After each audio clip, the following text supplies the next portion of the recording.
welcome to another edition of Carnivore Radio. I'm your host, Jeff Sherman, along with Dr. Eric Lopkin. And hot off the press, kind of very apropos that we didn't do the record the show on yesterday, but did it today. And we have, it's official, as they say, we're officially in a recession. In fact, the downward number, I actually thought it was going to be a minor break even, like a 0.01, 0.02 growth, basically stagnant. I was a little surprised. It's almost a downturn, a negative number of almost 1%. That's higher than expected. First of all, your thoughts on that? Well, yeah, economists had actually expected a 0.5% growth. Yeah, and that's what I thought would happen. Yes, and instead we got 0.9% contraction. So they were off by basically a full percentage and a half. What absolutely amazes me is that in a speech that happened roughly 15 minutes prior to us going on the air, Joe Biden actually denied that we are in a recession. So he is completely trying to change the definition of a recession. Well, I hate to break this to the president, but you can call a chicken a cow. You're not going to be able to get milk out of it. Well, you can call a woman a man. So what's the difference, yes, really? Changing the name doesn't change the fact that we are in a recession officially. And the Bureau of Economic Analysis, which is the department of the government that actually decides this and sends out the GDP numbers, in the email that they sent out this morning with the announcement, in the summary, they stated point blank that the reason that we had 0.9% drop instead of the 1.6% drop that we had in the first quarter is because there was less government spending in the second quarter. So how have the Democrats responded to this? They've got two major spending bills that they're trying to cram through Congress. They are going to throw gasoline on the fire and make the economy worse. There's no question about that, but it also goes to the point that most of them never really worked in the real world. You do not have to be an MIT economist to know that things like you increase spending during inflationary times. You don't have to be a Mensa candidate. That's highly inflationary. When you raise taxes during a recession, that's not a genius move, because you have the XYZ Corporation. They're already struggling. I know several people that are working for major corporations. They've already announced the shit's going to hit the fan. They get a new tax bill, okay, because they're not paying their fair share. We all know that, right? And what do you think they're going to do, Dr. Lopkin? Hire more people when they just got a 10% increase in their costs? No, they're going to lay more people off. And that's the other thing. We'll talk more about this later in the show. But Manchin just caved on a bill that's going to raise corporate taxes. Well, guess what? Inflation's going up. Now the taxes that businesses are going to pay goes up. That all goes into inflation. That's all going to make the situation worse. Well, I have to say, Joe Manchin just signed the longest suicide note in West Virginia history, because part of that bill actually increases taxes on coal production, which is one of the key industries, if not the key industry, of West Virginia. So what the hell was he smoking? Because I want some. I don't know what he was thinking on this one. I did love the reaction from Kirsten Sinema, who was completely unaware that these negotiations were going on. She has not committed to voting for this bill. Ooh, so it might not go through. So, yes, there are other Democrats that are going, no, okay, Manchin was covering for us, but we're in tight races. We can't let this bill go through. Do you think he's just signed the longest suicide letter in West Virginia history? I do. I think so. I mean, you're raising taxes on businesses. You're spending to get rid of the coal industry, which Yeah. is the cornerstone of West Virginia's economy.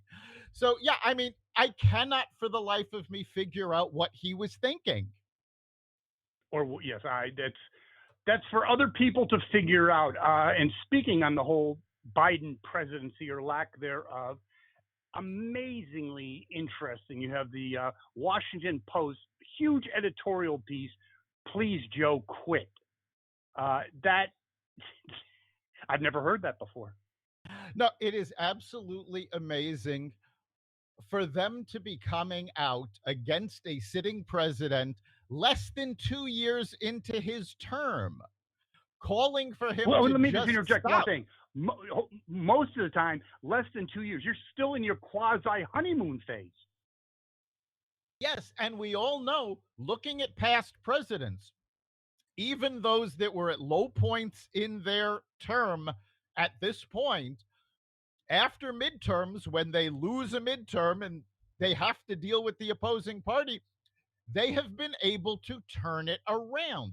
Clinton was able to turn it around. Obama was able to turn it around. The fact that they are calling for him to just quit says they don't believe that he can turn this around.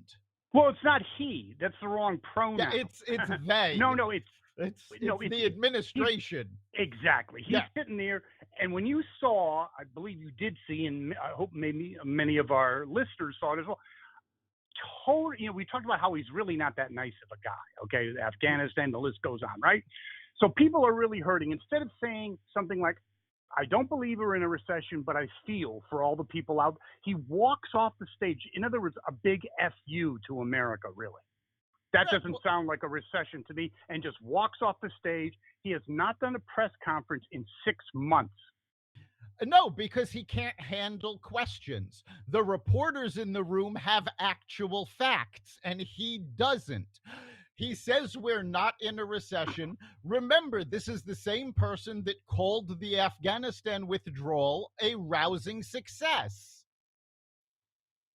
He Yes, has I he has no idea what is going on, what people are dealing with, and this showed up in more economic news this week when the consumer confidence numbers came out. lowest in his administration. Yes, which is one of those lagging indicators that if people aren't feeling good, they're not. They're thinking about spending less, not more. And there's other indicators that doesn't bode well for us pulling out of this No, it doesn't. And before the midterms. part of the part of the big problem with Biden's message from what he said today is that he does not understand the numbers. He said, well, consumer spending is up. Now, first of all, we know from the Walmart earnings report this week that that's not true. Consumer spending is down. But more than that, consumers are spending more to get less because Mm-hmm. inflation is so high. So, and he does not seem to understand this. Well, there's many things he doesn't understand, but you mentioned Walmart. That's very interesting because I've heard many economists say that's its own indicator. When Yes. Walmart, being kind of like the largest retailer in the world, obviously the largest in America, when they lower their expectations, it's basically a bellwether for all retail sales. It doesn't take a leap of faith to understand that. Yeah, it's absolutely amazing. And there's certain retailers. Jim Cramer actually, I don't know if he still does, but he used to refer to this as watch. And this was how he would gauge what the retail sector is doing. And watch stood for Walmart, Amazon, Target, Costco, Home Depot. And it Mm-hmm. was Makes sense. and it was those five companies that when they started pulling back, when they were reporting that spending was down, you knew trouble was coming. And Well, that's guess what? what we're Trouble's starting. coming. Trouble's here. It's not coming, it's here. Very well, Lopkin, you're correct. Yes. The train has already left the station, and so has the Democrats over Biden. You had Cory Bush, a member of the squad, and I believe it's Tim Ryan, a candidate for the senatorial position, opening in Ohio. Both just completely skirted the question, a very simple question. And in other times, even with unpopular presidents like Carter, most people would say, most political people would say, sure, he has the right to run, or maybe at least a mediocre endorsement. They just ran away from because he's so toxic. It's And I happened. believe on that issue, I want you to comment on this as well. I believe it's gone to disapproval to hatred because he's so out of touch, no empathy, no competency. I think many people just plainly dislike him. Well, he comes across as completely unsympathetic and unlikable. So, yes, people are reacting stronger to him than they would somebody who was coming out and saying, I know things are bad, but we're going to get through this. We've got a plan to move forward. He's not saying this. He just keeps doubling down on the same failed policies. And in fact, there were a number of political cartoons that came out over the last week when it was announced that Biden had COVID. And basically, it was all about Democrats going, yes, let's just keep him isolated. We'll tell him he has COVID and keep him isolated until November so he doesn't come out and campaign. Oh, 100%. And I heard another commentary that he actually does better when he is quarantined because you can have it all show. It's all Hollywood. You can have him behind a desk, calling world leaders. Exactly to your point. He's better, just like in the campaign. He's much better, much more effective, much more appealing politically and everything else when he's in the basement. So we should have a perpetual state of COVID would be the best thing for his presidency. Well, I mean, the best thing for him is when nobody can ask him questions because it becomes very obvious he has no answers, and the answers he does give are completely false. Yeah, but something, you can go a bridge too far. When the America expects you to answer questions, they're unemployed. You can have the ho-hos to answer questions about are we in or not in a recession. You don't, and he's always angry. He's always pissed. That's part of the dementia. He walks off stage. It doesn't look like a recession to me, and just walks. I mean, who does that? No president. Well, None. Part of the problem is that the media has been an arm of the Democratic Party for so long. Biden just expects them to go along with him. Those days are And over, though. We agree. yeah, with he took the media for granted. He didn't give them interviews. He just thought they were going to do whatever he said, and they're not. And he's pissed. He has been complaining all over. Well, he's not being treated fairly by the media. It's like, really? If the media treated him as badly as they did Donald Trump, he would have a mental breakdown. if he's capable of that, but that's Yeah. another issue. Looking at the midterms, a couple of issues. Trump, which is interesting. I really like your opinion on this. Everyone I know, conservative friends, none of them, and I even visited someone I knew. Their her brother and his wife, all Republicans. I have not met any Republicans who say yes, I definitely want Trump to run.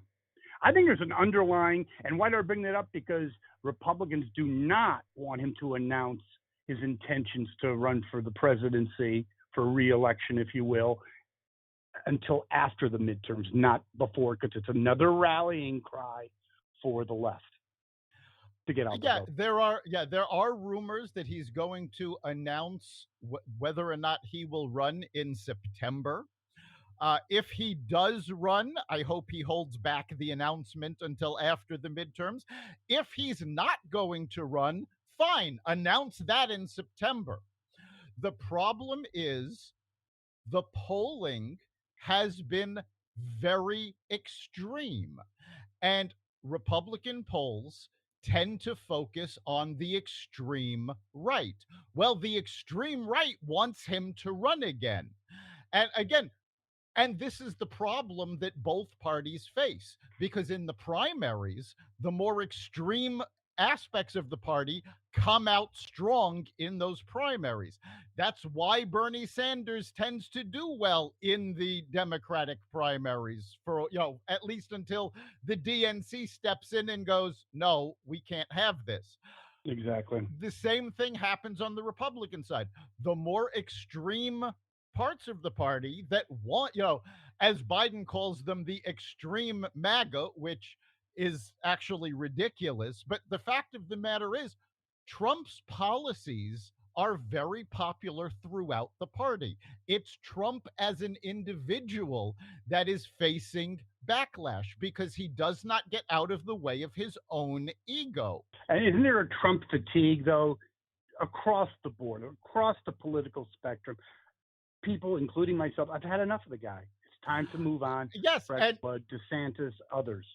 the best example of Trump fatigue, there is a commercial that was airing. Donald Trump put together this book of photos, and he was hawking the book and hawking the book, and you saw the commercials. Even in that commercial, now apparently you're seeing the results of Trump fatigue because he's no longer in the commercial. The commercial is now Donald Trump Jr. selling the book because they saw there was a backlash. People don't want to hear from Trump Sr. anymore. I would like you to comment on this analysis, or at least this view I have.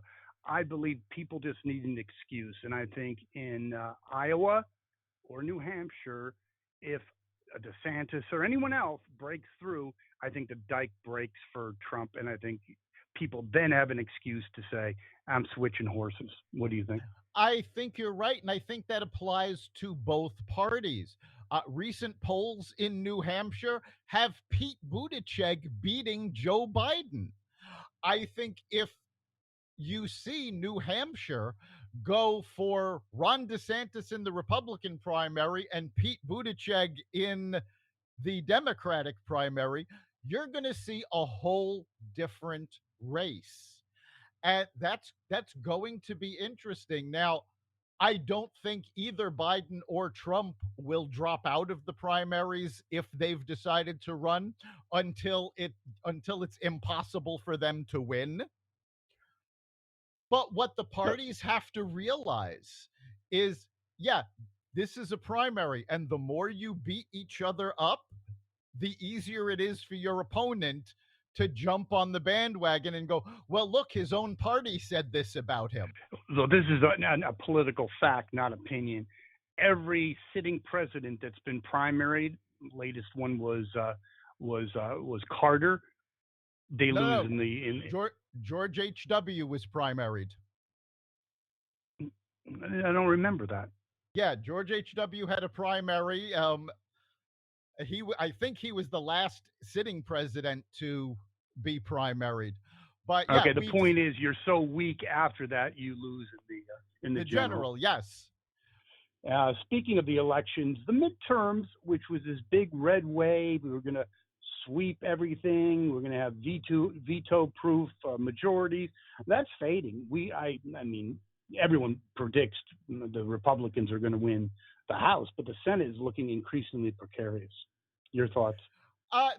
Candidates. They say the Senate is more precarious. I don't know that it's really that much more precarious. I mean, first of all, you're talking about a poll about a generic ballot because there's Mm-hmm. still a lot of primaries to go. We don't even know who the candidates are going to be yet. Even Okay.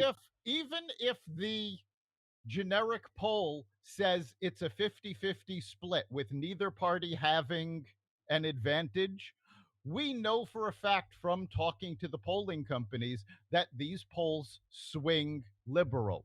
So even a dead heat will end up benefiting the Republicans. So do I think they're going to get a veto proof majority? No, I don't think that's possible. Do I think they'll still be able to take the Senate? I think it is possible. And quite frankly, the last poll that I saw, non-generic, actually has the Republicans winning the Senate 53-47. It's not a big lead, No, but it it's critical, Dr. Lotfi, yes. because this train wreck needs to be arrested, needs to stop immediately. It can't be there's little fissions that then maybe this bill can. No, we're talking about we need the momentum to have reversals. Even Democrats in the Senate, you need to scare the shit out of them that maybe they come on board to reverse some of this madness. Well, and that's another part of this because you have, I believe, 6 Democratic senators right now who are in red states or purple states, that are in very tight Senate races. If Manchin allows what's essentially a scaled back build back better to actually pass, and they raise the taxes, they increase the spending, inflation goes up between now and the midterm, those senators are in big trouble. Well, you have a very interesting point. I don't. Maybe you can comment on it. Are there maybe that below the radar, even for this particular go broke better legislation, that actually we could have some dissension with that people are just counting already in the right column, but may go to the left or vice versa, I should say. I mean, if you're looking at it, just forget it, your own political survival. A 31% approval rate for Biden. People hate his policies. We're officially in a recession. And if you're in a tight senatorial, why the heck would you vote for this shit? Yeah, there is a possibility that without Manchin for cover, one of the other senators will step up. If I had to be a bet hero. on, yeah, if I had to bet on any of them, it would be Cinema. But there are, I believe, at least 4 senators that voted for Democratic bills prior, that the only reason they did it is because they knew Manchin wasn't going to support it. So they could play up to the party and not worry about it passing. Now, True. one of those 4 may have to step up and take over as the roadblock to keep Or the the far left. sane one, I should say, Yeah, because to keep the because far we are left from officially destroying us. we officially take back. Remember, American Yep. Patriot of the Year, Joe Manchin. I give him now. Take the award, and I now give him a new award, shithead traitor, because what he's going to do is going to be immeasurable into damage to the economy and West Virginia. I hope he gets his ass handed to him because I never thought he was a Mensa candidate. I always thought he was a political hack, but I did admire the fact that he stood up to insanity, which this is. Having hyperinflation, which is what we're in, and you're throwing more spending and more tax hikes. Are you trying to cause it? Maybe they are. Yeah, and here's the thing about those tax hikes. Historically, anytime we have raised taxes, we have never 0% of the time have we ever actually made the money that was predicted when they put the bill together. Actually, the reverse is true. We've made more during tax reductions. Yes. Yes, exactly. Yes. Because all you're really doing, Dr. Locken, is passing the bill to the states and others because they lay off people. You have less infusion of money into the economy. States have to pick up a tab for unemployment insurance. And let's face it, you lose a good corporate job. I don't give a shit if the unemployment rate's 3%. Yeah, you can go back to Starbucks, but to lose $100,000 a year corporate job, especially if you're getting a little older, that is not something that could be replicated very easily. Correct, Dr. Locke? That's true. And I mean, while it is easier now than it was during the Great Recession, No question. Yes. as this goes forward, we may get to that point because we've already seen tech companies freeze hiring and start layoffs. We've seen other companies do it. If you raise taxes on corporations, that is a cost. That means every dollar that they had now, that's got to go to taxes before anything else. that money's got to come from somewhere. So either they're going to cut their costs, which very often means layoffs, or they're going to raise their prices, which in turn goes to raise inflation, which is going to make the recession worse. Either Regardless, way, yeah, it's a either prescription for way, this is disaster. exactly. So speaking of disasters, he's not a disaster. I think he's brilliant, although he gets hit some issues in his personal life. Bill O'Reilly it was an interview that I heard, and this is very interesting, being a historian myself. He now ranks Joe Biden, and he used to be a history teacher, Mr. O'Reilly, in the top three worst presidents, not of like modern times, blah blah blah, of all times. He thinks James Buchanan. Many people believe he's the reason for the Civil War. Herbert Hoover, and then Joe Biden. And he had a caveat to that because he thinks Biden could replace Hoover because at least Hoover inherited the underpinnings of the Great Depression, whereas Biden caused his. Your comments? Yeah, most people don't realize that Bill O'Reilly is actually a historian. He has a number of books that have been published, all historical. So he knows what he's talking about. And yes, Biden is that bad. And people keep making excuses for him. When you look at the numbers, when you look at what's actually happened, take a look at, I mean, even aside from all the economic numbers we've been talking about, take a look at the fact the withdrawal from Afghanistan. Take a look at the fact that more terrorists are now at large using Afghanistan as a base. Take a look at the 900,000 criminals that have come across the border just in the Biden presidency. I'm not talking about migrants that come across and turn themselves into immigration so that they can become Americans. I'm talking about the folks that flee when immigration shows up at the border because they don't want to register. These are primarily drug dealers, these are terrorists, these are Well, gang members.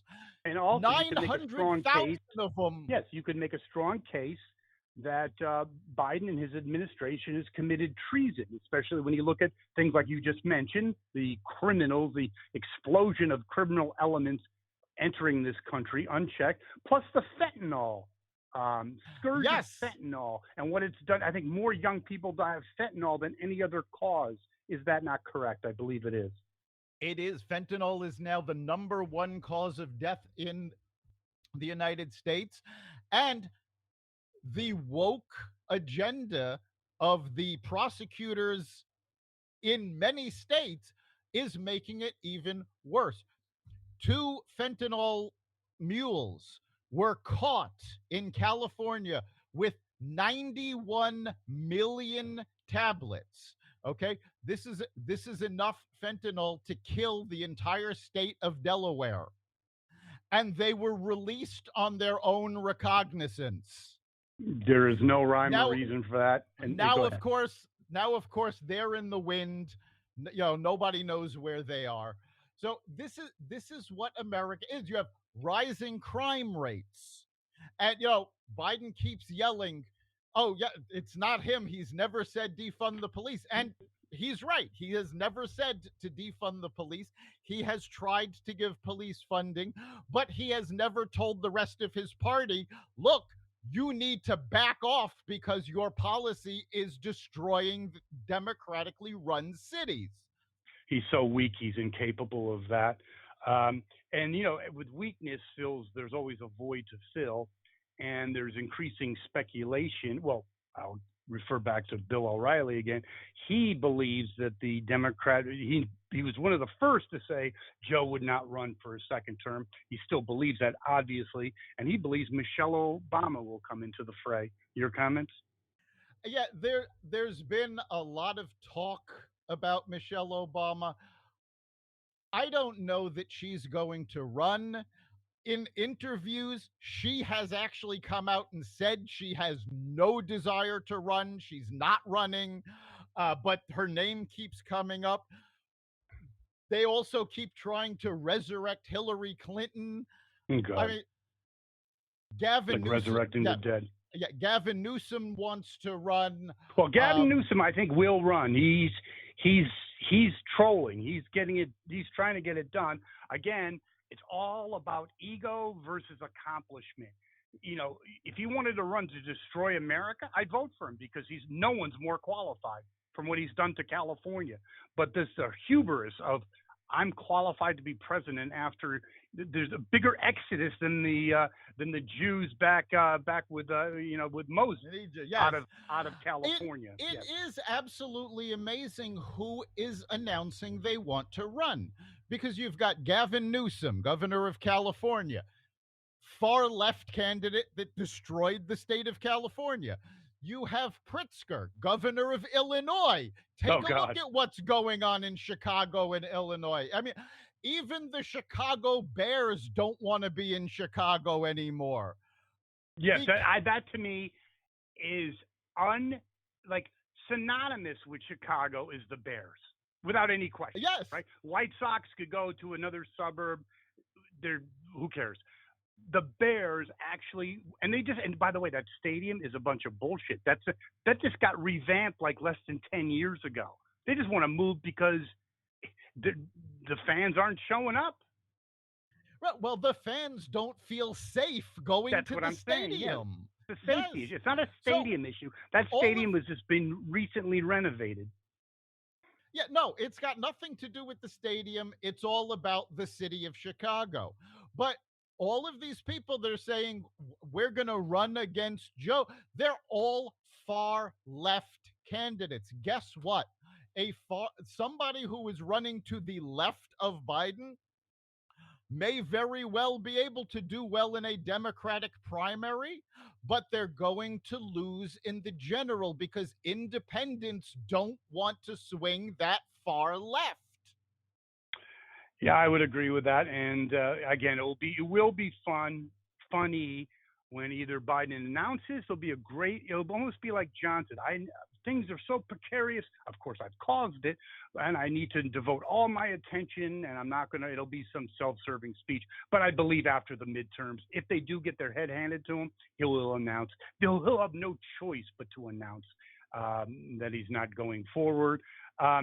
Couple more items to finish out this edition of Carnivore Radio. We have Nancy, Fancy Nancy, in the news. Of course, she is. Again, welcome to Senility. Her Paul, the recipient of 2 DUIs, which may or may not be indicative of an alcohol problem. What do you think? um, she or her husband invested basically insider trading with investments with a chip maker, and go back in time like a year ago. Also happened with Microsoft. Microsoft got a big contract for the Defense Department, and guess who voted that or pushed that? It's just coincidence, isn't it, Dr. Lopkin, that he would make millions? And it's also what we said on the show. She's the big socialist, right? She actually even said, because she's so retarded, corporate bad, no, literally corporate bad, middle class good. Like, God, talk about talking down to people. But no, she's 85 years old. So is he. You got like 10 good years left at best. How much is it? You're worth 150. Talk about unbridled greed. Isn't that what Fancy Nancy would be 100% against? Corporate greed. She hates corporations because they're greedy. But look, don't look in the mirror, Nancy. Oh, God forbid, because you're also a greedy person. Yeah, I mean, we've talked about this before. Martha Stewart went to jail for doing less than what Nancy Pelosi has done. They want us to believe, well, her and her husband never talk about what's Oh, going on. no, It's like, never, oh, of ever. course not. It's like, now, looking at it from a strict investment point of view, is Nvidia a good stock to invest in whether or not the CHIPS Act goes through? Yes, it is. He's got that as a defense. But come on, look at the timing. She's pushing through this act, which now actually has to go back to the House. We'll see if it passes now that Manchin has said the others, because now there were some Republicans that were supporting it that are going, well, no, now it's too much spending. So Yes, I've heard that too. Yes. In we'll fact, see if McConnell said he would let this pass if they didn't try to do another spending program, but they hoodwinked him. yes. So we'll see what happens with it. But no, yeah, Jon Stewart actually said this about COVID coming from the Wuhan lab, but the phrase actually is just as applicable here. He goes, if an outbreak of chocolatey goodness happens right outside of Hershey, Pennsylvania, you know where it came from. If suddenly Senate spouses are investing in stocks that are going to benefit from what Congress is doing, guess where the information came from? It's not brain surgery. I think he should have a show on CNBC, and that's one of the few I would actually watch. Insider Trading with Paulie P. That would be Well, fantastic because that would truly be inside scoops. I will tell you, there is an index fund that people can invest in that tracks his investments and follows Beautiful. along. Beautiful. And then also speaking of Fancy Nancy, there's a little controversy about her going to Taiwan. Again, I think the administration, whatever, screwed it up. If they didn't do what they did, it probably would have been a non-issue. Now they've backed themselves and China into a corner, and we'll see what's going to happen. Your thoughts? Yeah, this was, it came out that she was going to visit Taiwan. Biden made a big deal of it, saying, it's a bad idea, you can't go, the military says you can't go. If they had kept their mouth shut, Just shut up. Nobody would have known she was going until she was already there, and it would have been a big nothing. Now she kind of has to go, because otherwise it looks like we're backing down from China. Interesting to see. I'm sure she'll put her best foot forward and articulate our messaging clearly, as she always does. But we try to do our best at Carnivore Radio, and we're increasing our listenership, aren't we, Dr. Lopkin? We are. And of course, you can find every episode of Carnivore Radio at the Carnivore Radio website at xvadio.com/podcasts. The Apple Podcasts app, Google Podcasts, Spotify, iHeartRadio, Stitcher, Amazon Music, Audible, and whatever other platform actually respects freedom of speech. Thank you much. Thank you very much, Dr. Lopkin, and thank our listeners. We'll see you next time.